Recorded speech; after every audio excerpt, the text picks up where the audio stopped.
कवि का लेख भूमिका बा कैसे।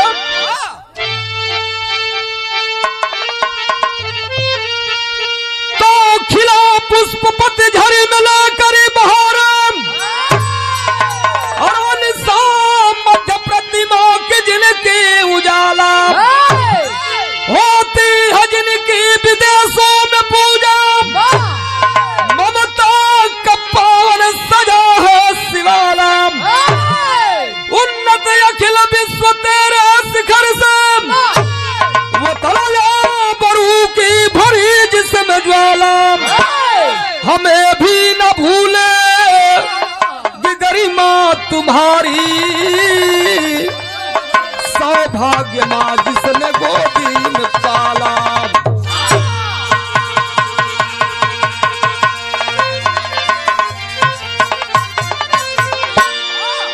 परम पूज्य बोधसत्व बाबा भीमराव अंबेडकर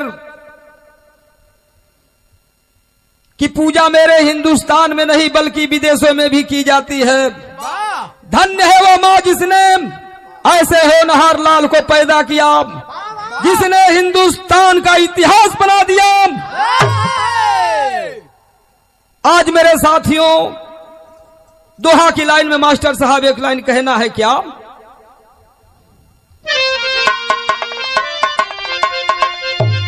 गई भवानी इंदिरा गई भवानी इंदिरा अब जर्मनी में एक बार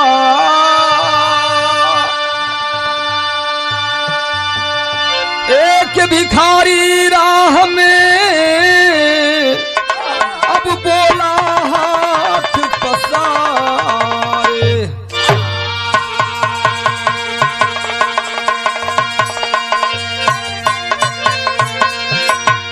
मेरे मित्रों कहानी पे गौर करने की बात है। संविधान निर्माता परम पूज्य बोधसत्व बाबा भीमराव अंबेडकर अपने जमाने में जर्मनी में जब पढ़ा करते थे वहां से बारिस्टरी पास करके हिंदुस्तान में जब आए हैं, कुछ समय बीतने के बाद भारत के प्रधानमंत्री पंडित जवाहरलाल नेहरू की लाडली बेटी श्रीमती इंदिरा गांधी उसी विद्यालय में पढ़ने के लिए जब जाती हैं, ठीक उनके सामने से एक भिखारी के लिबास में एक शख्स जो है दिखलाई देता है। और एयरपोर्ट से इंदिरा गांधी जब चलती हैं, ये दिल में तमन्ना लिए हुए आगे बढ़ रहा है। तो यहाँ एक लाइन गजल का टुकड़ा बा कैसे।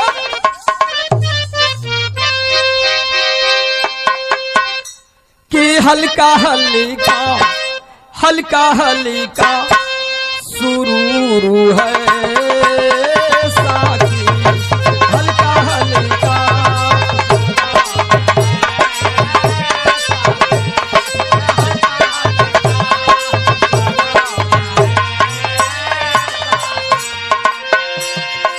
हल्का हल्का हल्का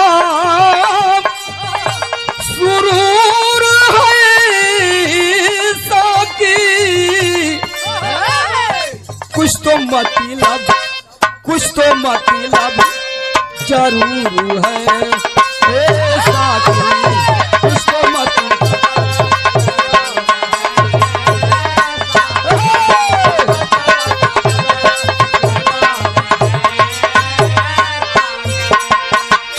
वह भिखारी आगे बढ़ रहा है, कहना है कि धीरे धीरे धीरे धीरे करीब आया राही धीरे धीरे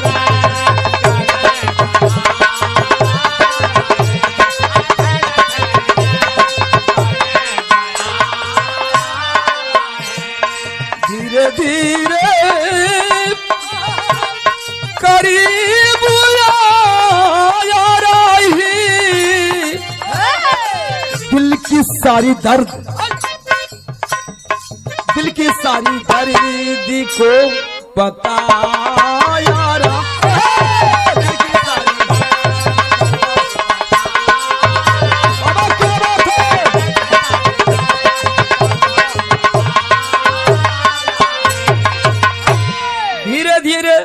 वह भिखारी इंदिरा गांधी के करीब पहुंचता है, कहता है क्या आप भारत की रहने वाली है क्या? हाँ हाँ बोलो क्या बात है? भारत की रहने वाली हूँ, मेरा नाम इंदिरा गांधी, मैं इंडिया की रहने वाली हूँ, बता क्या चाहिए? कुछ मतलब है, कुछ बात है आपसे, एक गुजारिश है, निवेदन है। लेकिन ये बाबू ओकर रूपवा देख के गांधी इंदिरा गांधी के कुछ दूसर समझ में आयल बा, तो बिरहा में यहाँ जौहरी सर लगल मास्टर साहब बात तैयारी में।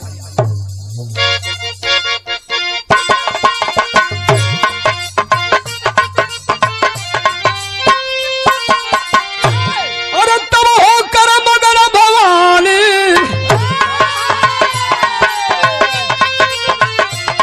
तब आगे हाथ बढ़ाई, वो 100 का नोट निकाली, अब रोने लगा भिखारी। हो पैसा नहीं पैसे की तस्वीर एक है मनी में, ये भीमराव अम्बेडकर करी रसन है तेरे नगरी में। हम एक साथ थे पढ़ते जब वे जर्मन में आए,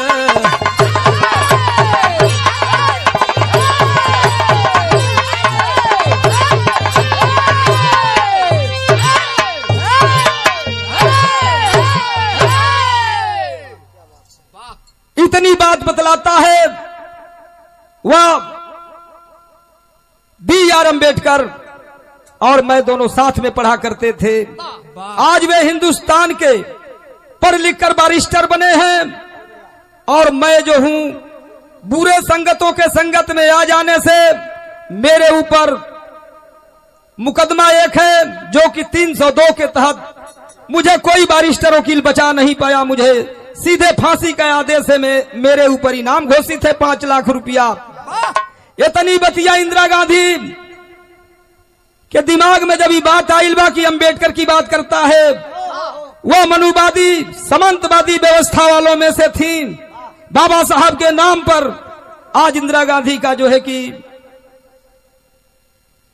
दिमाग जो है कि कुछ उनके प्रति दूसरे तरह से समझ में आता है और उससे भिखारी से पूछती हैं बता और तेरी हिस्ट्री क्या है, उसको बता, मैं जानना चाहती हूँ अपनी हिस्ट्री के बतावत बा।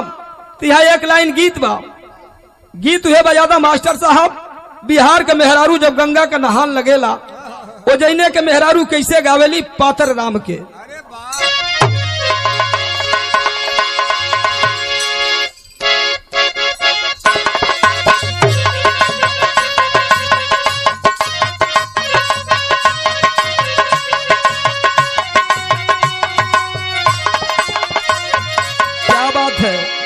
और वह गीत मास्टर साहब बजौला कि पातारी राम जी का पातर कारी आई आए रामा, पातर राम जी का पातर कारी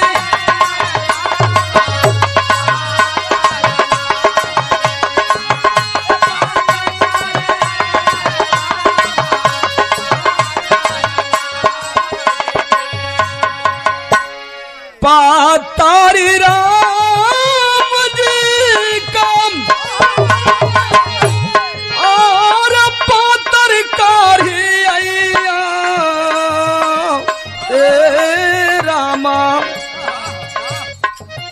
ओही कारी अय्या पर होला, ओही कारी अय्या पर होला, सृष्टि कई रचना रामा, वही कारी अय्या पर होला।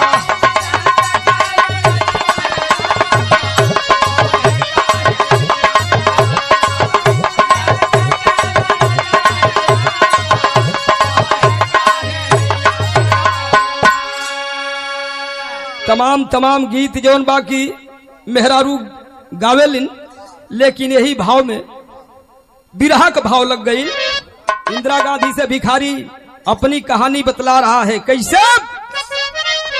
अरे कहला भिखारी की कहला भिखारी का समय की हालत आए रामा कहला भिखारी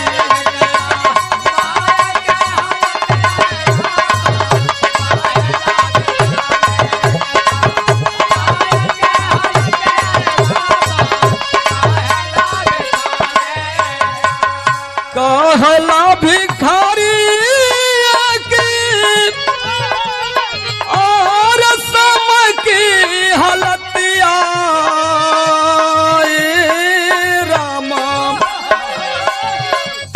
सिरावा पे आई गई सिरावा पे आई गई हमारी विपत्ति आए रामा सिरावा पे आई गई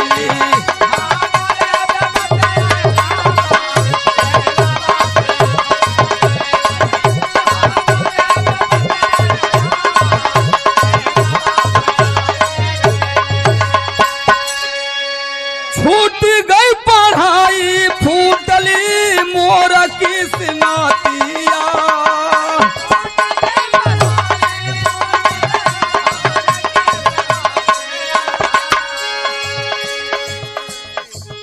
डाकुअन से होई गईली हमारी संगतिया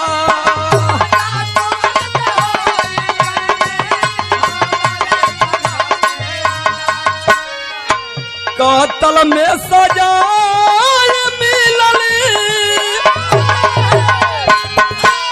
और फांसी यही बखतिया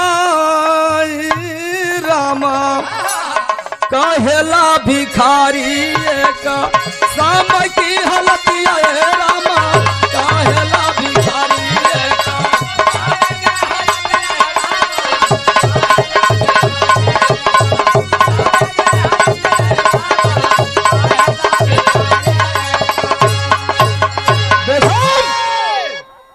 आज भिखारी पूरे हिस्ट्री को बतलाता है।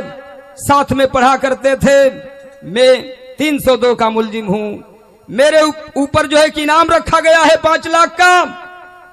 इंदिरा गांधी जल भुन जाती है नाम सुनकर के बाबा साहब से भड़क जाती है। जैसे लाल कपड़ा देख के साढ़ भड़केला, ऐसा ही वह भवानी भड़क गई।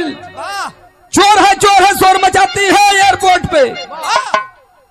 चारों तरफ से हल्ला होने लगा, क्या मामला चल रहा है।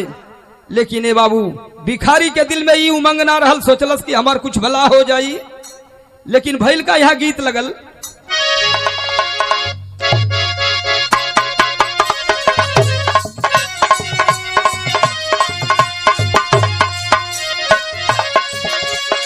उहे कोनो मेहरारू गौले बट गवैया कोनो गवलस मेहरारू कहले रहल अपने मन से दू से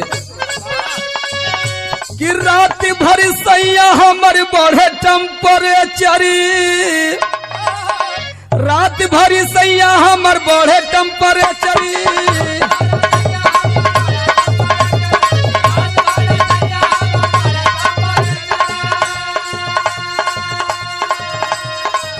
तू धरावे लथरे सर, तू धरावे लथरे सर।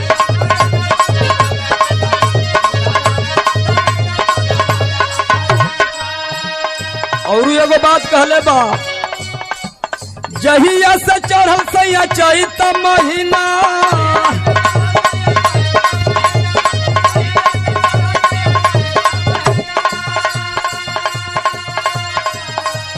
घरवा नया तनी सैया एको दिना।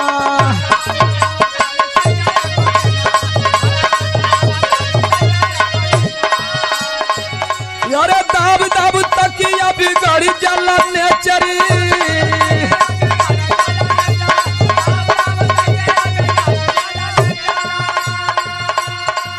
तू धरावे लथरे सर, तू धरावे लथरे सर।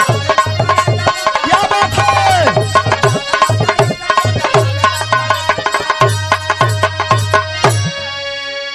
बतौली जैसे लाल कपड़ा देख के साढ़ भड़क जाला, वैसे ही इंदिरा गांधी भड़क गई। तो कहले बका यही गीत के लाइन में भाव लगल। अरे भीमराव के नाम सुनी भड़कल भवानी,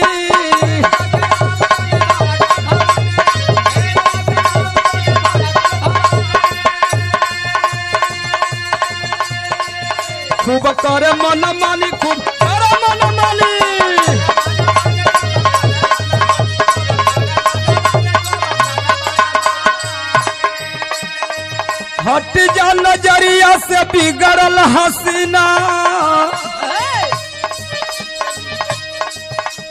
हट जा नजरिया से बिगड़ल हसीना, दूर हट जा कमीना, दूर हट जा कमीना।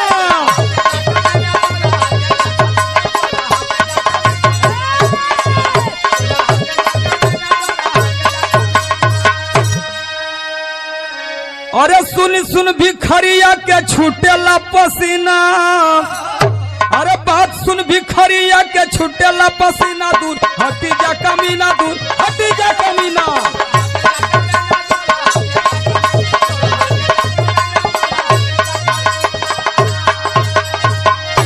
बिना गर्मीए का ओकर पसीना इतना हो गई कि शरीरिया ओकर भीज गई। कल हजा नीच गद्दार कहीं के सामने से, कमीना कहीं का दुष्ट मेरे रास्ते में आकर के भाड़ बन गया, मेरा काम सफल होगा कि नहीं। इतना बू आ रही थी साहब के नाम से, लेकिन बाबू दूसरी गीत बिरहा में लगल मास्टर साहब कैसे।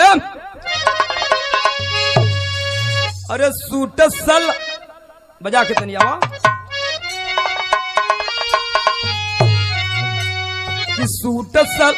कि सूट सलवारी रजाऊ साड़ी चुभल कमरिया में,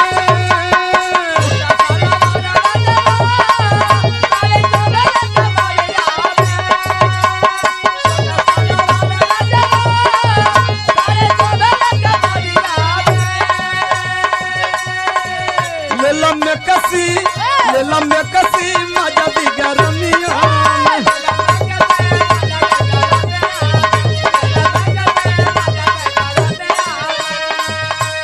मर्दा कहलस मैं कसी पहिरी दिल में गोरी अगिला लगाई बुका,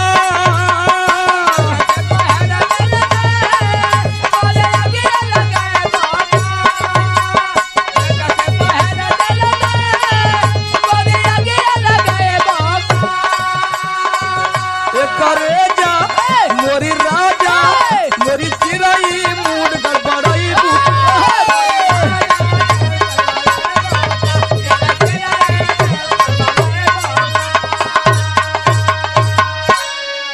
तमाम गीत बजत बाड़ी से बाजार में, लेकिन भिखारी एगो बात कहलस। का कहले बा? भाव लगल। धोखवा की मार कैलू गोरी चढ़ल जवलिया में,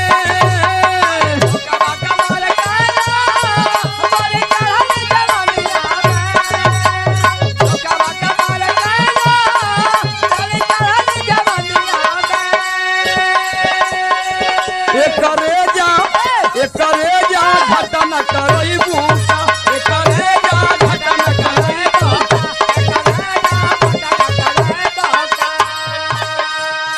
कहलस की लगत बा कोनो घटना हमारी संगे होई।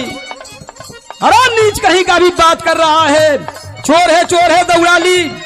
जूती निकाल के जब दौड़ी है, देखता है जर्मनी शासन, पुलिस वाले देखते हैं कोई इंडियन महिला को कोई जर्मनी का नौजवान छेड़खानी कर दिया है, भीड़ लग जाती है, गिरफ्तार हुआ। वह भिखारी गिरफ्तार होता है, फोटो से मिलाया गया या तो वही अपराधी है जिसपे 5 लाख रुपए का इनाम घोषित है, इसे तो फांसी लगनी है। लेकिन बाबू इंदिरा गांधी गिरफ्तार करके और वहां से जब चलती है, एक बात कहता है। वैसे मैंने एक पत्र बाबा साहब को हिंदुस्तान भेज दिया हूं, जो कि अंतर्देशीय और लिफाफा चलता था, या फोन नहीं था, या कोई आज की कहानी नहीं है। इधर भिखारी कहा अगर मेरी जिंदगी रही तो मैं हिंदुस्तान में तेरे आऊंगा और बाबा साहब को दिखलाऊंगा कि बाबा साहब कौन है। लेकिन बाबू भैल का यहर पत्र मिलल बा, साहब के आंखों से आंसू आया। एक बारिस्टर होते हुए मुझे हिंदुस्तान में वकालत करने का चांस मिलता है। जर्मनी में पहली बार बाबा साहब वकालत करने के लिए दिल में तमन्ना लेकर के प्रस्थान करते हैं। इस केस को मैं देखूंगा।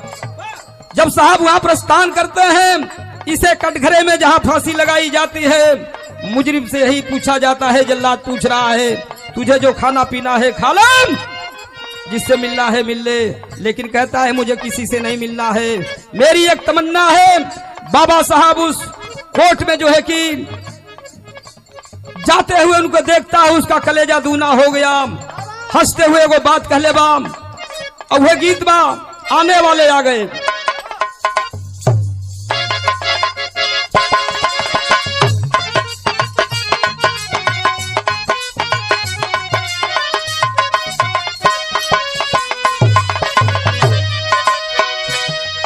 भिखारी जोन बाकी मस्त बात देख के चेहरा खिलखिला उठल, साहब हमारे आ गए। कहता है कैसे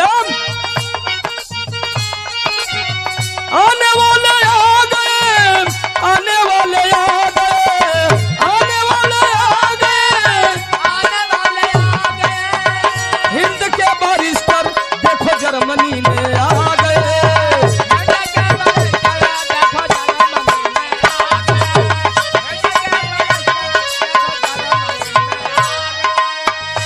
बाबा साहब देखो आए,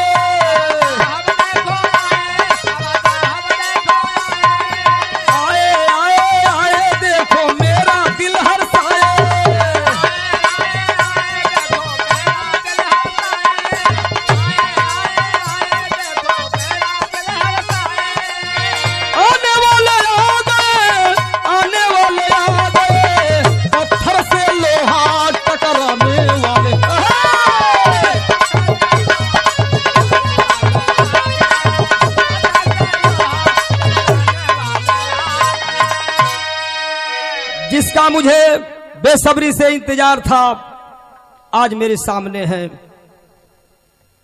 बाबा साहब ने उस मुजरिम की फाइल मांगे, 5 मिनट का समय मांगते हैं।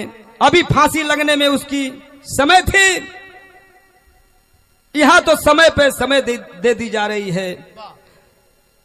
वह निर्भया कांड पूरे भारत में देश विदेश में बार बार उनकी तारीख बदल जा रही है कि इस तारीख को फांसी नहीं होगी, अब उस तारीख को होगी। साले कब तक बचेंगे? ये बाबा साहब की कानून है, इस कानून से कोई माई का लाल बचा है ना बचने पाएगा। यह कानून का राज है, आज नहीं तो कल उसकी फांसी होनी है। बाबा साहब को जर्मनी कोर्ट ने जो है कि सम्मान दिया कि कोई बैरिस्टर हिंदुस्तान से विदेश से आया है, 3 साल में कुछ नहीं उखड़ा, 5 मिनट में क्या होने वाली है, अभी फांसी का समय है। लेकिन मेरे साथियों, बाबा साहब ने उस फाइल को उठाया, अपने कंप्यूटर को चलाया, देखते हैं आखिरी लाइन में किस मुजरिम को फांसी पे चढ़ा दिया जाए। बाबा साहब ने दिमाग चलाया और कहा, जर्मनी कोर्ट को चैलेंज किया, फांसी तो चढ़ा दो किंतु इसकी मौत नहीं होनी चाहिए। ये तेरे जो है कि फाइल में नहीं लिखा है, नहीं तो एक एक करके मैं इसी तख्ते पे चढ़ाऊंगा। जज की कलम दूर हाथ से छूट जाती है, इधर कितने बैरिस्टर वकीलों की पैर तले मिट्टी घिसक जाती है कि अरे बाप रे बाप। उसी दिन से जब तक कोई मुजरिम को जब तक वह मर नहीं जाता है तब तक उसको फांसी पे लटकाया जाता है। आज बाबा साहब उसको बरी करके, उसका जान बचा करके एक मूर्ति बनाकर उसकी फांसी दी जाती है, वह जिंदा बच जाता है।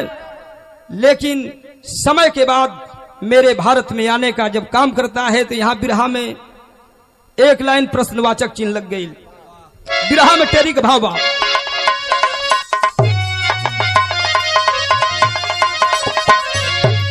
कि पत्थर के दिल में हीरा बस गया, अरे पत्थर के दिल में हीरा, पत्थर के दिल में हीरा बस गया, बीड़ा जुगल नयन बन गई यारा जो मेरा रहा मेरा रहा मेरा।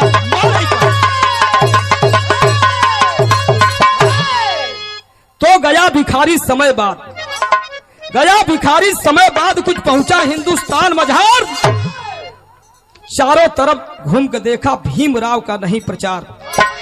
दिल्ली में जब आता है, दिल्ली में चांदनी चौक से चारों तरफ घूमता है, पूछता है कि अरे भाई भीमराव अंबेडकर साहब को आप जानते हो? एक मनुवादी व्यवस्था वाला उस विचारधारा का डांट देता है, कहता साले तूने ऐसे व्यक्ति का नाम लिया दिन भर भोजन भी नहीं मिलेगा। वो जमाना था जो कि हम दलितों के गले में हड़िया बांध दी जाती थी, पैर में झाड़ू बांध दिया जाता था। आज मेरे हिंदुस्तान में इन दलितों के पैर में 5,000 और 50,000 का बूट पहनने का काम बाबा साहब ने किया, गले में टाई बांधने का काम बाबा साहब ने किया। आज मेरे दोस्तों वह फड़फड़ाने लगता है। भिखारी कहता करे बाप रे बाप, जिसके कर्मों से आज हिंदुस्तान इतना आगे है। आज जात पात का नारा यही हिंदुस्तान में है। विदेशों में जात नहीं होती है, धर्म होता है, लेकिन मेरे हिंदुस्तान में कितनी जातियां हैं, कितना आडंबर है, इसका कोई उल्लेख नहीं है मेरे साथियों। लेकिन कहना है क्या, किसी ने बतलाया महाराष्ट्र चला जा, दिल्ली स्टेशन पे जा, कोई पैसेंजर लगी होगी, ट्रेन पकड़कर महाराष्ट्र की धरती पे जाता है। स्टेशन से उतरते समय एक नाई बाल काट रहा है, किसी व्यक्ति का फोटो बाबा साहब का देखता है, दौड़कर कहता है यह फोटो मुझे चाहिए। कहता है इस फोटो को तुम क्या करोगे बेवकूफ कहीं के, इतने पढ़े लिखे विद्वान है, तुम इस फोटो का क्या करोगे। कहता है कि अरे सर, मेरा इन्होंने जान बचाया है, मैं इनकी तस्वीर कई लाख छपवा कर मैं इनका प्रचार करना चाहता हूं। कॉलेज की ले जा, मैं ऐसा इन फोटो इनका मैं ढूंढ लूंगा। तो करता है क्या, जैन कैलेंडर निर्माता, जैन कैलेंडर निर्माता के पास भिखारी आया है, भीमराव की तस्वीर को कई लाख छपवाया है। जैन कैलेंडर निर्माता कंपनी में कहता है जितना पैसा ले ले, मुझे जितना तुझे फोटो छापना है साहब का उतना छाप दे। और दिल्ली में जो मजदूर काम करते थे उनको दुगुना चौगुना मजदूरी दे करके कहता है सिर्फ फोटो को फेंकना है, फेंकते जाओ नाली में, सड़क पर, मकान पे, चारों तरफ भीमराव, भीमराव का फोटो का नाम प्रचार होने लगा कि यह भीमराव साहब का फोटो है। लेकिन ये बाबू भैल काम और करीब बाद हर और नजर दौड़ाल पर कहीं साहब के पावत नहीं खे, तो बिरहा में पहपट के भाव लग गई।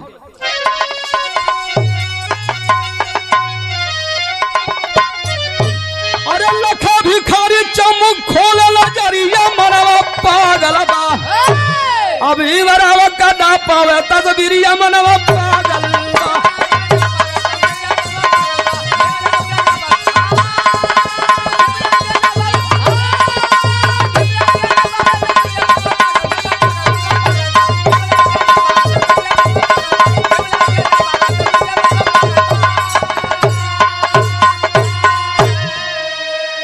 पहुंचा भिखारी महाराष्ट्र दरमियानवा, देखा एक कैलेंडर में भीमराव को जवानवा, पकड़ पांव को रोने लगा भिखारिया मनवा पागल बा। चला कैलेंडर लेके दिल्ली सहरिया मनवा पागल बा। मैंने बतलाया कि वह कैलेंडर ला करके कई लाख छपवा करके उनका प्रचार किया। लेकिन एक सीन देखता है इंडिया गेट पर, वह भिखारी केवन सीन देखला से अल्लाह का प्रमाण लगल विधा में।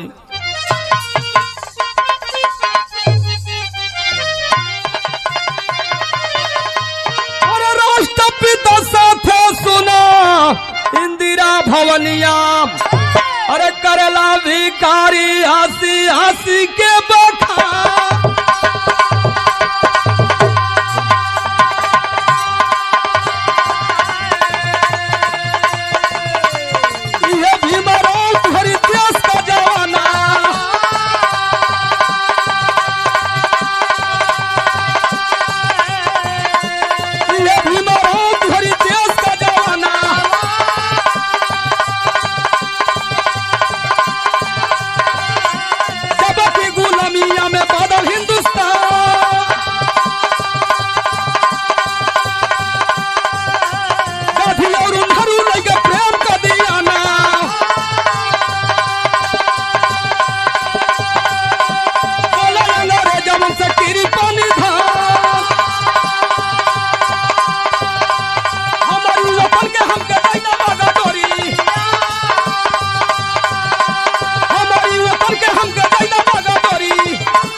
बोल के करो कल्याण।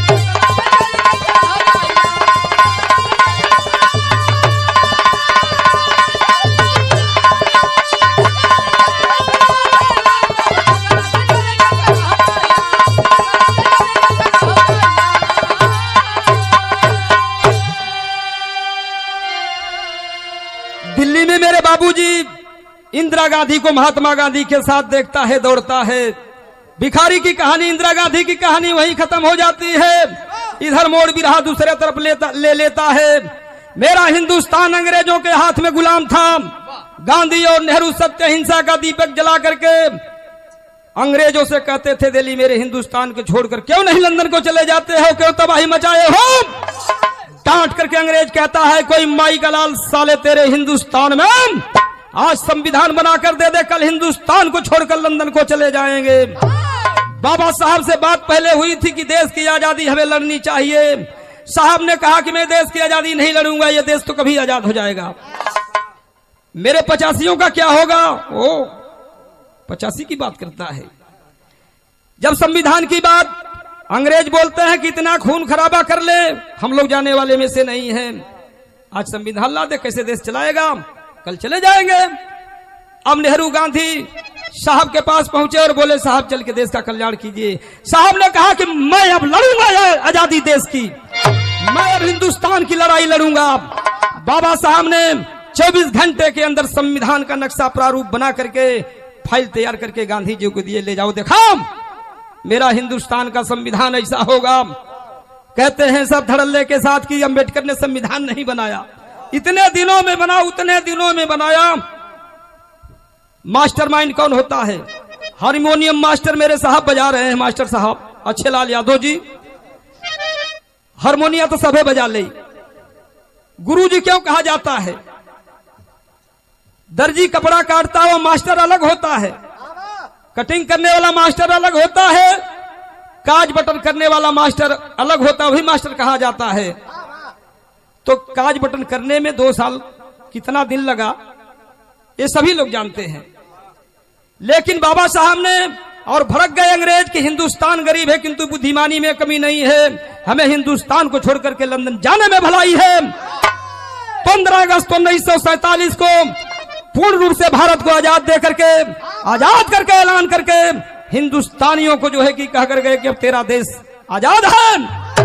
हिंदुस्तान में आजाद होने से पहले बलिया जिला में तिरंगा झंडा बलिया जिले वाले लहरा दिया कि मेरा देश या हिंदुस्तान आजाद हो गया। लेकिन मेरे साथियों, अब कानून की बात आई। 26 जनवरी 1950 को दूसरी आजादी हमें बाबा साहब ने दिया। आज वह आजादी नहीं मिलती मेरे दोस्तों, तो या जो ढोलक हारमोनिया नहीं बजाते, हम लोग भैंस चराते, या तो कहीं उसके दरवाजे पे 8 बजे नौजवान हमारा काम करने जाता है, हम लोग 4 बजे भोर में गाली देकर बुलाया जाता है। और हम लोग जो है उसके घर रहते, हम लोगों की बहन बेटियों के साथ हो घर में सोते। ये साहब की देन है। बाबा साहब, अंग्रेजों ने कहा कि आओ तुम्हारा एक काम और रह गया है। साइमन कमीशन, अंग्रेजों ने एक मीटिंग रखा, बुलाया लंदन में कि सभी नेताओं की जरूरत है, एक कानून पास होगी तेरे हिंदुस्तान में चलेगी। गांधी कान खोल के सुन ले। लेकिन बाबूजी, सभी नेता जब चले जाते हैं, लोहिया पटेल, गांधी और नेहरू, तमाम वल्लभ भाई, जो कि कुछ उसमें नेता मनुवादी व्यवस्था वाले थे, सोचते हैं कि अंबेडकर ने कहीं चला जाए, काम बिगड़ जाएगा। लेकिन मेरे दोस्तों, बाबा साहब को जाना था। उसी बीच बाबा साहब का एक प्यारा सा बच्चा, आखिरी बच्चा वही था। बाबा साहब की कोई संतान नहीं बचा पुरुष में, उनकी बच्चियां थी, बच्चियों से उनके नाती पोता हैं। लेकिन साहब का कोई एक ही लाडला प्यारा हुआ।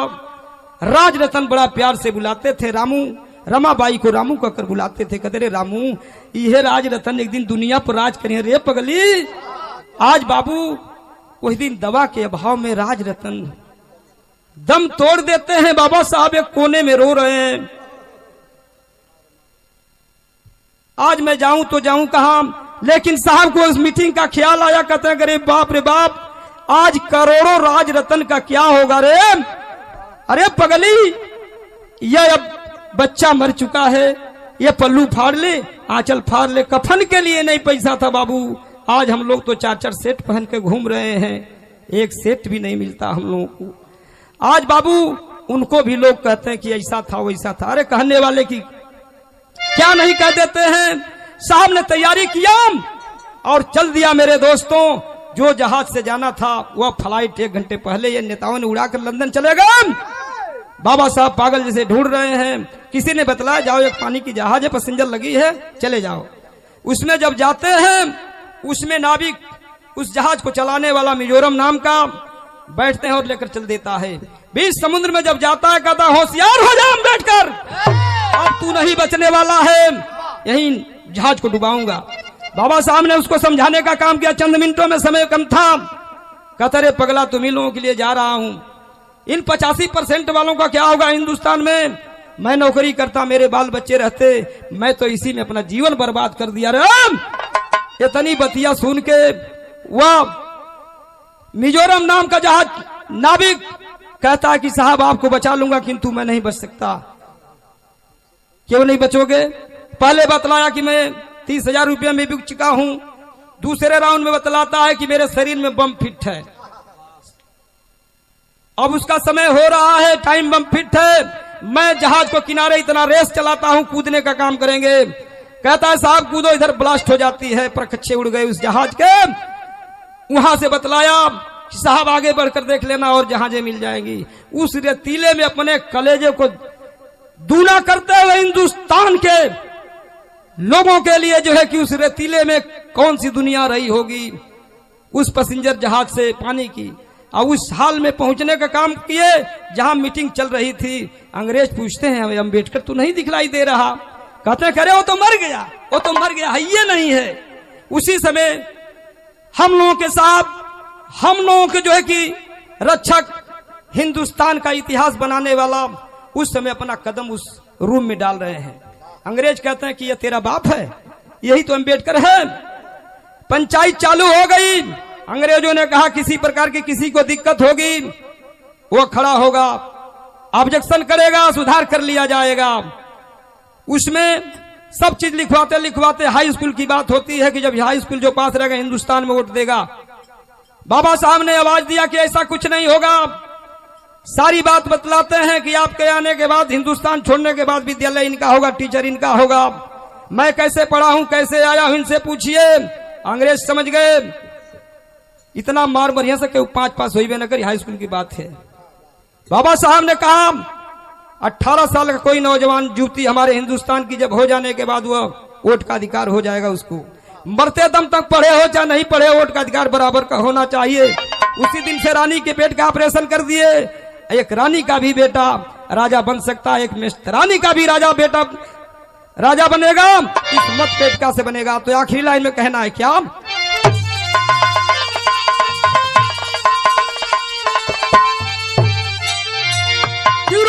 गाधी नेहरू डूबल चाहे पगारी, हमसे मांगे संविधान लंदन का उधारी।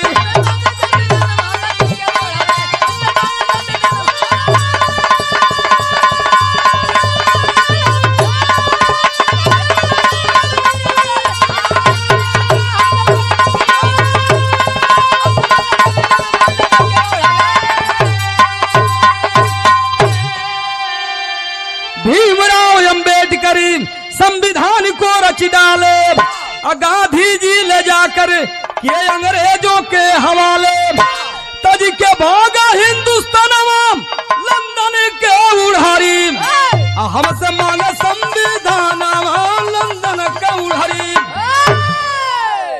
तो स्वामी गुरु बिहारी रमन वे स्वर्ग के बासी,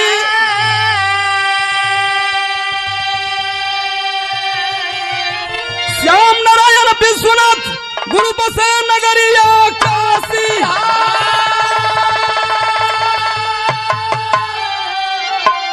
अरे पत्थर के दिल में हीरा बस गया, बागी राम जन्म के बसा जिगर में हीरा, पत्थर के दिल में हीरा